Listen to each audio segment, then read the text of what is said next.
Halo, Halo, selamat datang di Shalom. channel Diskusi Lancang. Yang Oh ya, pertama, shalom. yang pertama. Ya, ini edisi perdana kita nih. Jadi, Diskusi Lancang nih kita akan membahas berbagai, berita-berita, bukan berita Nah, sih ya, topik-topik lah yang kira-kira menarik topik dan mungkin agak lancang kalau dan diomongin. kontroversial. Nah, kita Tapi kita bahas tetap secara dengan sopan lancang. santun dan penuh kasih. Oh Cie. iya dong, pasti. Kita nggak mau kena undang-undang ITE, coy. Iya, betul. Oh, tunggu. Sebelum kita bahas, kita perkenalkan diri kita dulu nih, Oh siapa? iya, aduh. Oke, Iya silakan. kan? Oke, gue perkenalkan diri dulu. Nama gue Diego.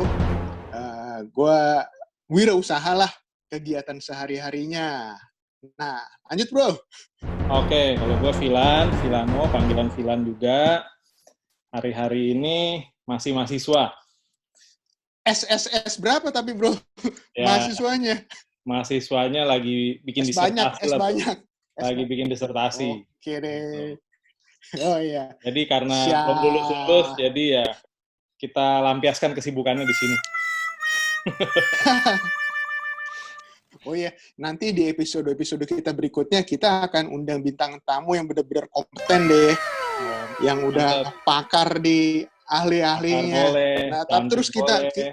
kita ajak ngobrolnya dengan lancang pasti. Gak bisa Dengan serius lancar, kalau di sini, gak bisa di sini. Di grup sebelah mungkin kalau mau yang serius-serius. betul. Hari ini kita mau bahas ini soal penyakit nih yang lagi ngetren. Biasalah si COVID-19 ini. Aduh, masih Nah, diomongin ke si COVID. oh iya masih belum kelar soalnya sampai episode ini dibuat. Belum kelar itu. Nah, seperti yang kita tahu kan ini penyakit lagi bisa dibilang baru. Terus kenapa kok bisa sampai ada orang-orang Kristen yang bisa kena penyakit bahkan sampai meninggal? Bukankah mereka setiap hari itu berdoa minta tutup bungkus dari Yesus ketika bangun pagi? Nah, menurut lu gimana nih, bro? Jadi dari mana kita ngelihat COVID ini atau bencana lah ya, bencana ini terjadi dari mana, itu menentukan pengertian kita. Oke, kalau gitu kita bahas dari yang Tuhan dulu kali ya. Yes, boleh.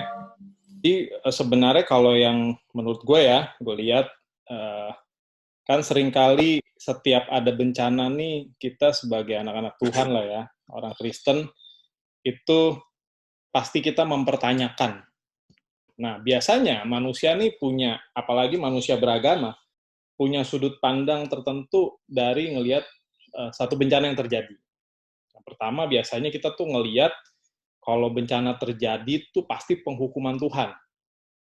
Pasti penghukuman Iya, Tuhan. sering banget tuh. Sering Yes. banget tuh dijudge begitu tuh orang-orang. Jadi yang biasa dilihat tuh selalu, oh nih kesannya penghukuman Tuhan. Tapi tidak berarti segala sesuatu kita lihat dari sudut pandang nih bahwa penghukuman Tuhan. Makanya kan tadi Bro Diego juga tadi bilang, oh nih ada orang Kristen, ada orang-orang teman-teman kita, ada orang-orang yang baik, yang kita tahu hidupnya baik, tapi kok bisa kena? Apakah kurang Kristen apa gimana? Nah, kalau kita punya sudut pandang yang ngelihatnya bahwa ini penghukuman Tuhan, pasti kita akan menjudge rekan-rekan atau saudara-saudara kita yang kena, seakan-akan yang kena itu pasti jahat. Nah, ini nggak benar. Gitu. Nah, iya. Ini salah. Iya, kebiasaan. Itu Gitu. kebiasaan. Kayak dari dulu tuh orang-orang suka begitu tuh ya. Iya. Nyalahin, padahal mah belum tahu Iya, kenapa padahal kita aslinya. belum tahu kenapa gitu. Terus, nah ini juga mempengaruhi, makanya tadi di awal gue bilang, mindset kita terhadap Tuhan ini penting. Ya kan? Mungkin gue kasih satu contoh ya, contoh dari Ayub. Mungkin semua pada tahu lah tentang Ayub ya kan. Kalau ngomongin penderitaan nih, kita pasti paling gampang nyarinya dari Ayub, bro. Ya, Oh Ayub, iya bener, udah. Ayub Nabi, bukan Ayub teman kita yang di tempat lain, bro. Nabi. Oh iya. Nah, tapi singkat cerita sebenarnya yang mau gue sampein di sini berkaca dari kisah Ayub. Biasanya kita kalau ngelihat Ayub ini kan Ayub itu dikatakan ya, kalau di pasal 1, bahkan pasal 2, itu tuh orang benar. Di sini dibilang, ada seorang laki-laki di tanah Uz bernama Ayub. Orang itu saleh dan jujur, ia takut akan Allah dan menjauhi kejahatan. Jadi di pasal 1 ayat 1 aja udah ditulis bahwa Ayub ini saleh, jujur, takut akan Allah dan menjauhi kejahatan. Mungkin kalau di kehidupan sekarang, belum tentu ada orang kayak gini. Oh iya. Wah, ini lengkap banget soalnya. Udah saleh, jujur, takut akan Allah. Idaman deh. Jujur kalau dibilang. Ya, kalau dibilang jujur, kita juga kadang-kadang kalau ditelepon, lu udah di mana nih? Cepetan ditungguin. Oh iya, nih gue udah deket, padahal masih jauh. Itu udah nggak jujur tuh. itu sebagian besar dari kita itu begitu. Gitu. Terus takut akan Allah. Nah, dia benar-benar istilahnya benar-benar hidupnya takut akan Allah lah. Dia menaati segala perintah Tuhan gitu. Terus di sini dibilang menjauhi kejahatan. Nah, ini nih Tuhan yang ngomong.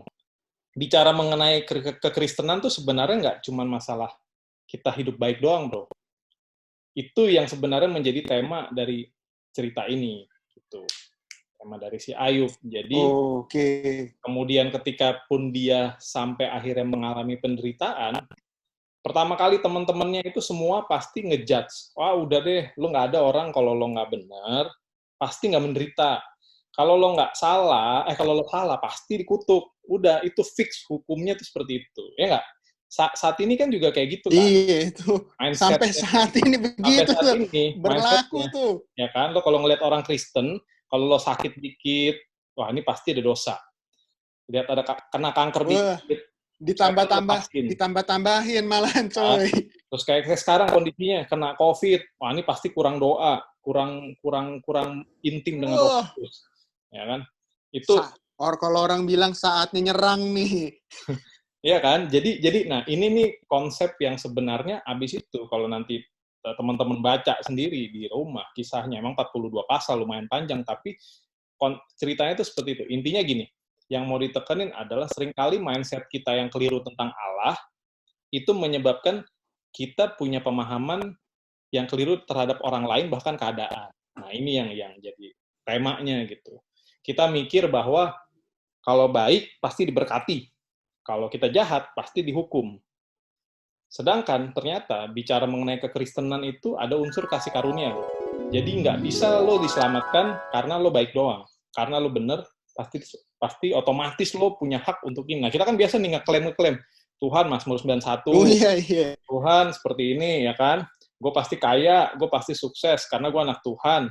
Ketika gue memberi, gue pasti terima ratusan kali ganda, gitu kan.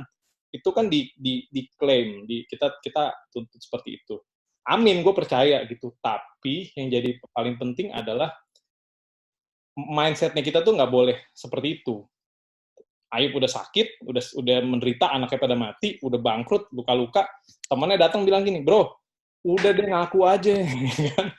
Lu pasti salah. Gitu. Lu bisa bayangkan sekarang ada teman kita kena COVID, bahkan ada yang meninggal, tiba-tiba kita judge lagi. Itu tuh gara-gara bahasa roh. Wah, itu parah kan. Oh, itu tuh gara-gara kejam kan. Orang udah kena, tiba-tiba digituin. Gitu. Sedangkan kan kita nggak tahu. Gitu. Nah, tapi mindset seperti ini nih berkembang di kekristenan, bro. Mindset seperti ini berkembang di antara kita. Gitu. Nah, sekarang kan kita kan kalau kayak kita, seringkali kita ngeliat, oh kalau dia udah Kristen, rajin pelayanan, dia kaya, oh udah bener deh, diberkatin. Nah, kan belum tentu seperti itu. Kita nggak bisa lihat selalu orang yang susah, yang menderita, pasti dikutuk Tuhan, ya. Nah, nih ada lagi yang, kenapa Tuhan izinkan penderitaan kepada orang-orang yang mengasihi Tuhan? Di sini kita bahas orang yang hidupnya sungguh-sungguh ya, bukan yang sekedar hidup beragama Kristen. Jadi gini ya, kalau gue ngelihatnya Tuhan tuh izinin penderitaan, tapi bukan Tuhan yang ngasih penderitaan. Tuhan tahu, Tuhan lihat, Tuhan izinin, tapi bukan Tuhan yang ngasih. Itu perlu dicatat. Nah, berarti dari mana tuh, bro? Nah, kita ngomongin di dunia lah, di dunia. Ya, di dunia nih, paling simpel. Gue habis sakit gigi nih, bro. Sakit gigi di masa COVID. Lu nggak bisa ke dokter gigi. Nggak bisa, Puji Tuhan gue kemarin ke dokter. Dokter dengan alat lengkap dan gue harus bayar tuh APD. Oh iya, oh iya, iya Bu, bener. Itu gue 3 hari menderita banget, sakit gigi. Gue doa dong, masa nggak doa? Tuhan, Ah. ini lagi, dan gue udah browsing, gue udah telepon rumah sakit, semua nolak. Emang nggak boleh, ada edarannya dari Iya Bu, nggak boleh Bro. Dan gue Tuhan, kalau sakit gigi lagi COVID gini, masa Tuhan tega banget sih gue nggak disembuhin? Pasti kan ada kayak gitu dong doa gue, gitu kan. Iya, Tapi, iya, tapi iya. gini, kenapa penderitaan itu terjadi? Ya kan ada faktor gue mungkin gue ngemil malam-malam, makan manis-manis, gue lupa sikat gigi. Oh iya, iya. Lu Kan? lupa sikat gigi. Yes. Bener kan? Terjadinya tuh sebenarnya Hmm. ada progres, ada sesuatu pemicunya. Tuhan tahu nggak? Tuhan tahu. Sebab akibat. Ya Tuhan tahu, Tuhan lihat, iya gitu. Terus sekarang gue doa, Tuhan bisa intervensi nggak? Bisa juga Tuhan bisa intervensi sebenarnya kalau Tuhan mau sembuhin. Tapi kan Tuhan juga nggak cuma ngurusin hal-hal receh seperti itu. Iya. Maksudnya gini, ada hukum-hukum alam yang memang udah tertata seperti itu, yang memang harus kita jalanin. Nah ini nanti akan nyambung ke konsep mujizat nih. Seringkali kita ini punya mental juga, segala sesuatu dimujizatin. Seakan-akan Tuhan tuh kayak Dragon Ball. Kita minta, langsung dikasih. Jadi, gue mau naik bus, Tuhan kirim mujizat sekarang. Bus datang jemput gue, gitu. Gue pengen hujan berhenti. Yang kayak gitu. Tuhan ciptain semua nih baik. Makanya kalau di Kejadian kan dibilang, ketika Tuhan selesai menciptakan ini, baik. Dia melihat itu baik. Sampai Iya. ya kan, sampai manusia, semua diciptakan baik. Itu menjadi tidak baik ketika dosa datang. Ya. Ketika dosa datang, manusia jatuh dalam dosa, manusia dan seisi dunia ini akhirnya jatuh, punya potensi untuk dosa. Nah, potensi untuk dosa ini artinya gini, punya potensi untuk melukai, untuk menjadi penderitaan. Gitu. Makanya kalau kita balik ke kitab Ayub ya, coba seringkali nih salah satu yang jadi problem adalah gini, kita nih orang Kristen kebanyakan baca kitab Ayub nih senang cuma baca ayat 42. Ayub menderita, 42, Ayub diberkati, double blessing, langsung gitu kan. Berlima, iya. Itu dia selalu lupa yang menderitanya. Penekanannya seperti itu. Sebenarnya penekanannya nggak gitu. Sebenarnya yang paling penting adalah gini, hubungannya dengan Tuhan tuh lagi dipulihin, diperbaharui, bahasanya lebih bagusnya gitu. Terus ayat 38 kalau nggak salah, Tuhan mau muncul kan, Tuhan muncul, tapi Tuhan nggak ngejawab sama sekali pertanyaan Ayub. Tapi Tuhan bahasa gaulnya, bahasa gue gini, gue jadi Tuhan, terus gue bilang gini, lo kira ngurus bumi ini cuman seperti yang lo pikirin, gitu.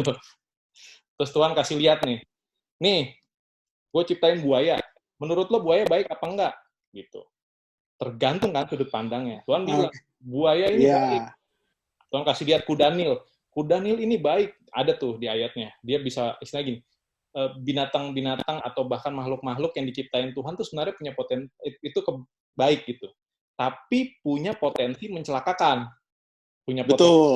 Contoh, Tuhan ciptain buaya baik nggak? Baik.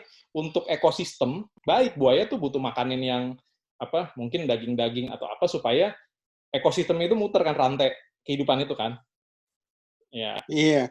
Kalau kulitnya bisa buat tas-tas mahal, bro. Bahaya, bro. Gitu. Tapi kan gini, buaya itu punya potensi juga mencelakakan manusia. Iya. Ya kan? Nah, kalau kita tiba-tiba dipatok sama buaya, terus kita bilang, Tuhan, lo jahat banget. Bukan dipatok, bro. Digigit, bro. Digigit.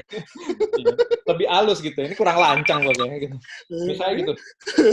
Tuhan, kita digigit sama buaya, terus kita tiba-tiba komplain sama Tuhan, kita bilang, Tuhan, kenapa? Tuhan ciptain buaya. Buaya nih bisa gigit gua, jahat. Gitu. Nah, itulah kira-kira, seperti itulah jawaban Tuhan ke Ayub. Lo nggak tahu tuh, gue nyiptain ini buat apa? Gitu kan. Terus misalnya contoh, Tuhan datang dalam badai, bro. Tuhan datang dalam badai. Badai itu kan kalau kita ngelihat efek sampingnya kan bahaya. Ya dong? Iya. Tapi, coba lo pada googling, kita lihat semua, badai itu sebenarnya itu sesuatu yang natural dan punya dampak baik. Sama aja kayak gunung meletus tuh, pasti setelah gunung meletus ada efek baiknya, yaitu tanah jadi subur. Tanah, iya, betul. Itu sesuatu jadi subur. Yang udah diciptakan tuh udah the best gitu. tapi natural lah ya. Natural, tapi memang punya potensi mencelakakan juga. Merusak. Mencelakakan. Mencelakakan. Nah, tapi kalau kita nuntut bilang, Tuhan, punahin deh, gitu. Terus, Tuhan kenapa ciptain buaya? Ya kan? Buaya ini jahat, gitu. Nah, sekarang, mau jujur bro, manusia juga ciptaan kan? Kita nih ciptaan. Iya, betul. Paling jahat dia, men. Kita punya potensi jadi kejahatan buat makhluk lain nggak? Kalau mau jujur. Wah, dia paling jahat tuh. Tadi buaya aja lo bilang bakal bikin tas. Lo bisa bayangin. Ya, sekarang kalau kita mau nuntut seperti itu, berarti manusia pun sebenarnya nggak layak hidup. Karena manusia juga punya potensi bikin jahat. Iya. Nanti kan? Justru kayak perusak paling besarnya dia tuh. Jadi seringkali bisa disimpulkan ya. Seringkali kejahatan, penderitaan itu terjadi tuh memang sepenuhnya ya pemicunya tuh bukan karena Tuhan, tapi itu sesuatu yang natural atau mungkin karena kita sendiri yang micu gitu. Ya kita sendiri yang memicu atau ada ketidakseimbangan yang terjadi gitu. Misalnya contoh ada banjir ya karena kita juga nggak ngerawat bumi ini dengan baik. Banyak hal lah. Bumi, iya. Kita belum ngomongin masalah supranatural kerjaan setan ya. Gitu. Iya. Kita ngomong yang kelihatan ini baru dulu kerjaan lah. manusia nih. Ya, kita ngomong yang kelihatan nebang pohon. Yes, kayak gitu. Nah, tapi kan kita juga sebagai orang Kristen kan doa kan, kita kelilingin segala macam, ya nggak salah gitu. Perlindungan Tuhan nyata, tapi maksud gue gini, yes Tuhan bisa lakukan mujizat. Hal-hal kecil pun Tuhan lakukan mujizat. Gue percaya itu dan gue pernah ngalamin itu, sering gitu. Tapi ada hal-hal yang sebenarnya Tuhan diemin aja. Emang harusnya tuh jalan seperti itu, bro. Misalnya gini, contoh ya, kan lo udah tahu ada pohon jatuh di depan, tumbang, ya. Iya. Lo nggak bisa lewat. Terus lo tiba-tiba, nih lo orang Kristen bener nih, lo doain, Tuhan, gue usir pohon ini, pergi, gue mau lewat, gue anak Tuhan, gue punya kuasa. Sedangkan kan maksudnya gini, simple aja bro, lo muter aja, nggak usah langsung lo, ngapain lo, maksudnya gini, betul. Ngapain suruh Tuhan kerjain gitu. Itu pun seringkali Tuhan lakukan mujizat loh.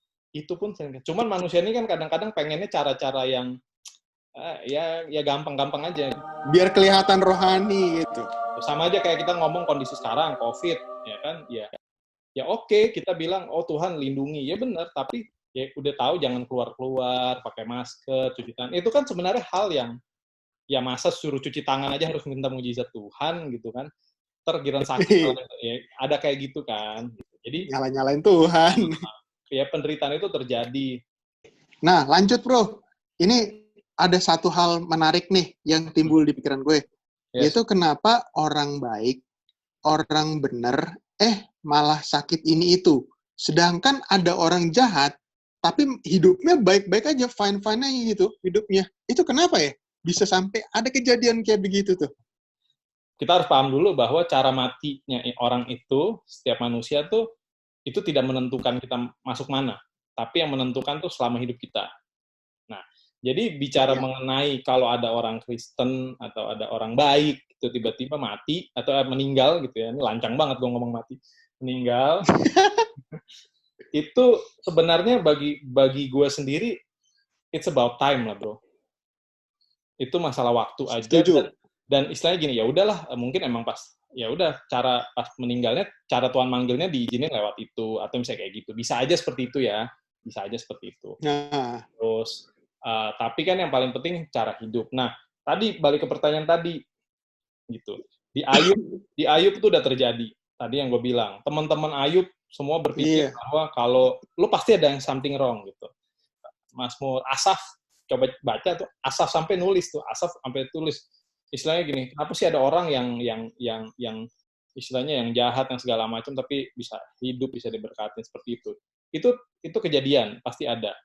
Nah, cuman gue ngelihatnya gini ya, jadi kita harus pisahin nih antara dibuang dulu nih masalah orang benar nggak benarnya sama berkatnya, dibuang dulu gitu. Jadi masalah jadi ini nggak ada hubungannya ini ya sebetulnya. Ya gini, gue percaya sebenarnya gini, setiap orang-orang yang hidupnya seperti Ayub ya, saleh, takut akan Tuhan, itu pasti diberkati. Gue percaya banget, itu diberkati.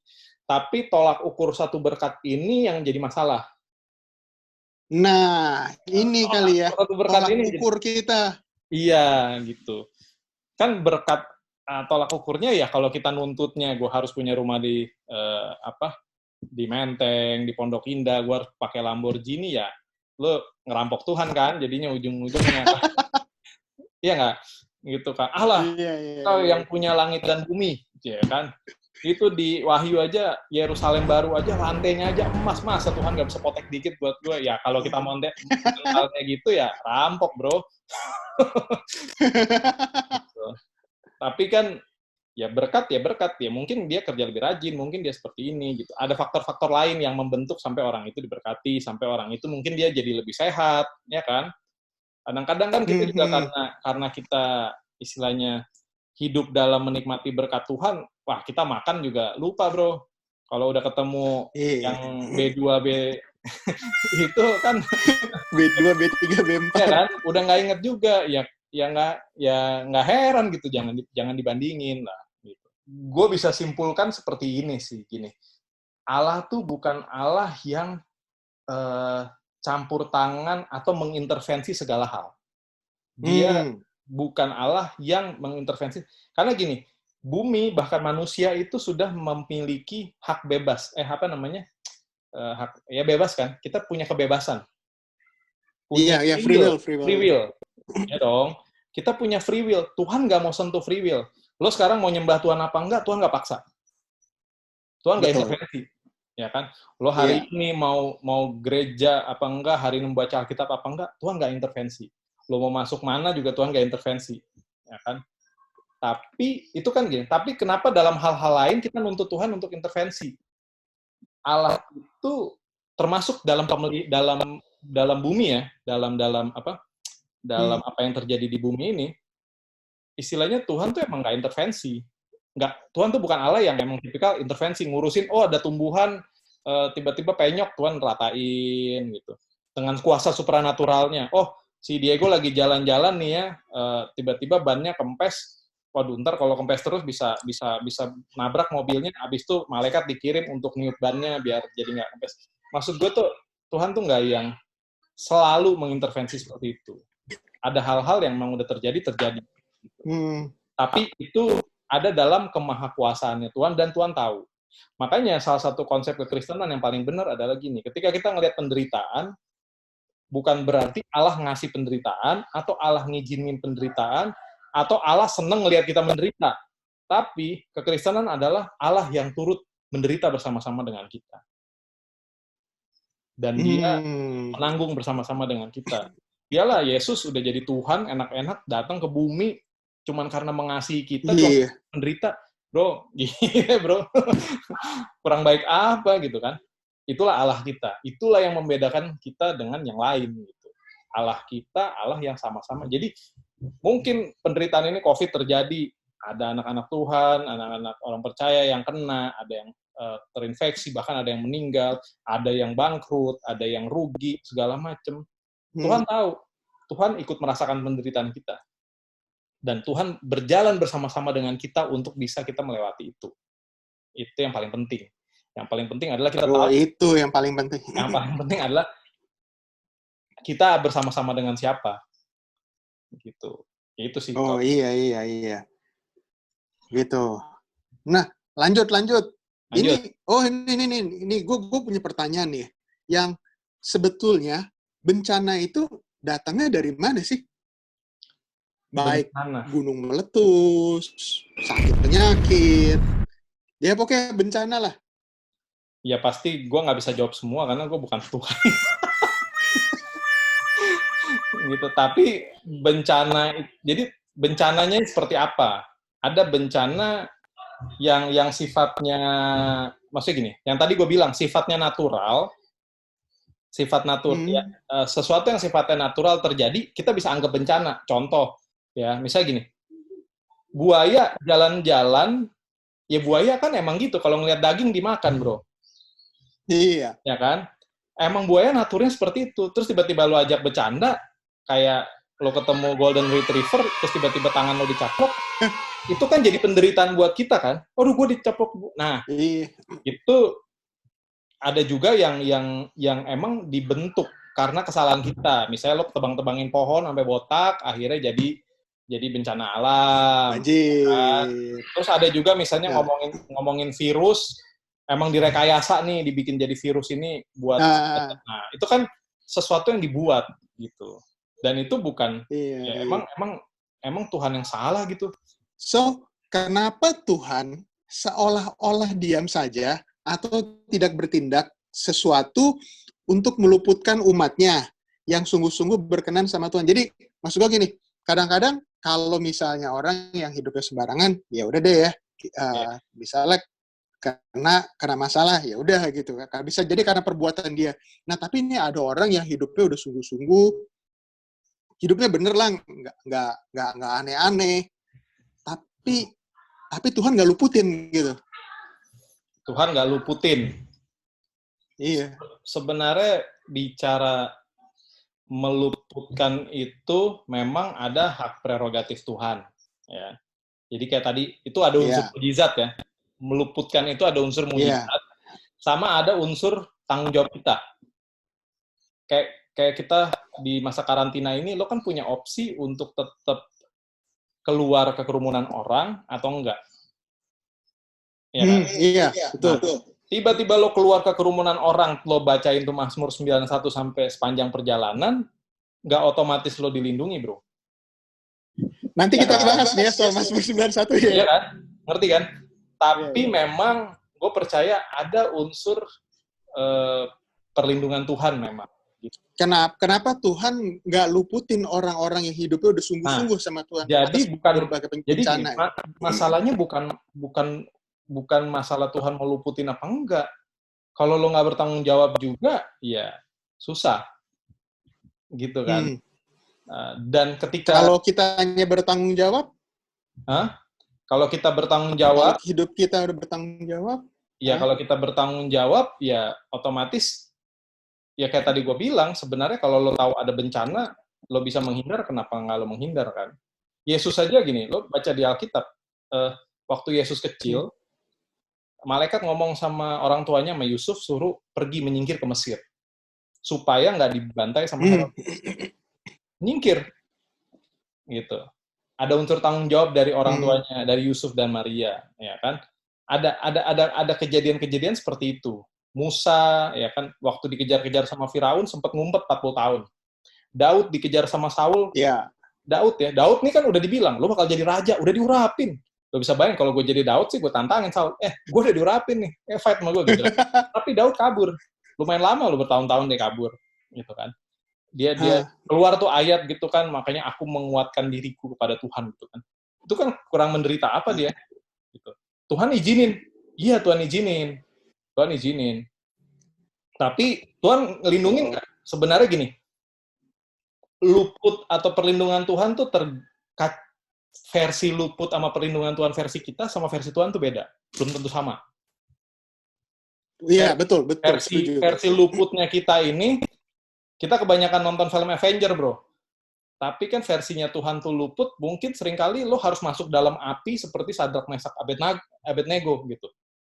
Masuk lo dalam api, panas men. Ya mungkin dia udah ini banget, tapi luput gitu.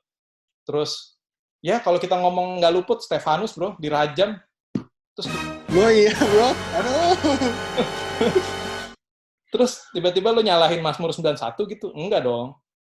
Tapi gue percaya Stefanus ketika mengalami itu dianiaya itu ya, martir ya. Tuhan kasih kekuatan dia supaya dia bisa melewati itu. Nah, itulah mungkin salah satunya yang gue bilang versinya Tuhan, bukan versinya kita. Tapi kan versinya kita kan luput kan, ya lo hidup, yang penting lo gereja, melayani, terus hidup lo punya banyak duit, lo kemana-mana nggak kena sakit, sehat, umur panjang, itu kan itu yang jadi konsep fokus ke tolak ukur sekarang kayaknya begitu tuh ya. Itu yang menurut gue itu yang kita perlu rubah juga gitu, karena itu setuju berpengaruh sama iman kita. Jadinya kita punya iman tuh yang menuntut Tuhan. Contoh misalnya gini ya, Betul. gue kasih tahu ya. Kalau kita punya iman atau mindset yang bahwa Tuhan, gue baik, gue hidup saleh, seperti Ayub ya, saleh, jujur, takut akan Tuhan, menjauhi Takut Tuhan. kejahatan, ya kan? Bayar perpuluhan, bayar buah sulung, buah bungsu, segala macam kita bayar, otomatis berkat itu hak gue. Kita sebutin nih ayatnya nih semua. Oh iya. Klaim-klaim lagi. Nah, kalau kita punya mindset seperti itu dalam Tuhan, berarti bagi gue itu kita udah merendahkan Tuhan. Kita udah nentuin, gue udah lakukan ini, pasti harus seperti ini. Tuhan udah jadi kayak matematika, 1 tambah 1 pasti 2. Sedangkan kalau kita ngomong Tuhan, bro, ya elah bro, dia Tuhan. Nggak bisa kita nentuin seperti itu. Ya kan? Jadi, nah kalau kita punya iman, punya mindsetnya seperti itu sebenarnya gue punya istilah kita kayak memenjarakan Tuhan. Tuhan tuh dikurung. Membatasi Tuhan. Membatasi gitu Tuhan. Ya membatasi. Dan ketika kita membatasi Tuhan, seakan-akan kita menentukan Tuhan kalau bekerja tuh harus seperti ini ya. Menurut maunya kita. Harus seperti ini. Gue nggak pernah telat bayar ini, gue ngasih persembahan sekian, nggak pernah, bahkan lebih, gue melakukan ini, harus seperti ini yang gue dapet. Nah, kalau udah bahasanya seperti itu, kan Tuhan udah nggak bisa bekerja apa, ya kan? Lo udah membatasi, otomatis sebenarnya yang Tuhan siapa sih? Lo apa Tuhan? Pertanyaannya kan gitu, nanti dibalik. Ini yang Tuhan siapa? Kenapa jadi kayak Aladin gitu kan? Jadi, nah inilah yang menurut gue perlu dirubah. Sedangkan kita ini kan harusnya punya mindset, ya ketika kita melakukan, ya memang kita melakukan. Makanya kan ada ayatnya kan di Injil yang istilahnya gini, dia bekerja, ketika dipanggil sama tuannya, dia cuma jawab, ya aku nih hamba yang hina. Harusnya kan kayak gitu tuh, jawabannya seperti itu. Ya gue hamba yang hina. Lo mau kasih berapa, ya gue nggak komplain, gue hamba yang hina. Misalnya gitu. Harusnya tuh punya hati seperti itu. Ketika kita udah mulai nuntut, klaim, nah inilah yang menyebabkan iman orang, bahayanya adalah gini, ketika itu tidak terjadi, itu akan menggoyahkan iman. Ketika itu tidak terjadi, itu akan menggoyahkan iman. Otomatis akan punya penghakiman. Misalnya kita punya iman, kalau gua dalam Tuhan, tugas kita ya... Kadang-kadang kita suka kurang ajar juga berarti ya. Iya dong. Minta, pokoknya Tuhan, saya kan udah kasih perpuluhan, persembahan, buah sulung. Ya kan? Padahal kan itu nggak ada hubungannya. Saat teduh. Ya kan? Ya kan kalau lo memberi, lo ngasih persembahan, lo melayani, itu kan karena mengasihi Tuhan, bro. Jangan karena... Betul. Jangan karena, gue udah ini, ya berarti kan itu sih sama aja kayak lo ke Las Vegas, bro. Lo taruh duit, atau lo nanam apalah gitu ya, ya otomatis investasi kan, investasi. Nah, ini kan ini yang salah gitu. Ini yang bahaya. Betul. Nah, terakhir nih, bro, yang tadi gue disinggung. Itu Mazmur 91 yang tadi. Ini buat sebagian orang, Mazmur 91 ini buat sebagian orang nih ada jadi kayak mantra anti malapetaka. Sebetulnya si Mazmur 91 ini apa sih fungsinya? Ada orang-orang yang sampai kayaknya kalau mau keluar rumah aja nggak baca Mazmur 91 atau dia nggak sebut Mazmur 91, dia nggak mau keluar rumah dulu, bro. Kalau menurut gue ya, kita harus punya satu konsep pemahaman bahwa firman Allah itu punya kuasa. Berkuasa. Ya kan? Firman Allah. Betul. Ya, setuju. Ya dan amin. Dan itu berkuasa. Jadi itu sepakat dulu nih. Berkuasa. Yeah. Tapi ada tapinya. Firman Allah itu bukan mantra. Bicara mengenai Mazmur 91, sebenarnya gini. Itu Mazmur mengenai hubungan personal orang dengan Tuhan. Jadi, seringkali kita nih, kalau baca ya, bacanya nih mulai di bagian protection-nya. Ya kan? Tapi kita lupa di ayat 1 sama ayat 14. Dan ya kan? Ayat 1 sama ayat 14 ya. Ayat 1 kan di sini dituliskan, orang yang duduk dalam lindungan yang maha tinggi dan bermalam dalam naungan yang maha kuasa. Bro, Duduk dalam lindungan Maha Tinggi itu berbicara mengenai hubungan dengan Tuhan yang deep banget, dalam banget. Gitu. Dan bermalam dalam naungan yang Maha Kuasa, artinya gini, bisa jadi kalau pemahaman gue, wah lo bener-bener hidup lo tuh sedekat itu dengan Tuhan dan sepeka itu.